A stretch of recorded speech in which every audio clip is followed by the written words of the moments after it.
And the race is on. Significant other Batong Silyar on the federal side, Gypsy Gray. Down on the inside, Haywire. And moving up in the middle, Lakay. Down on the inside, Grand Homer on your knees. And entry number 5, Baxter is the early trailer. And going along for the first turn, Batong Silyar, significant other by the rail Haywire as they round the 3/4 mile distance. Three runners fighting it out for the lead. Significant other from the outside in the middle, Batong Silyar.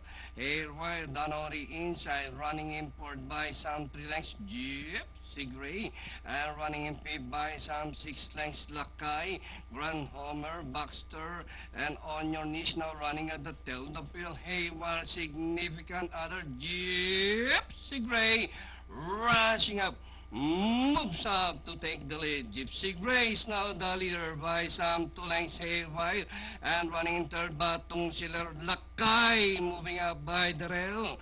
Racing towards the last 450, Gypsy Gray by some 4 lengths. Haywire, Lakay is running in third from the outside. Grand Homer down on the inside as they race the final corner. Gypsy Gray by some 5 lengths. Lakay is now running in second. Grand Homer on your knees down on the inside. Haywire, and nearing the finish line from the stable of Mr. Napchua. And this one is Gypsy Gray. And finally, Gypsy Gray. Second, Lakay.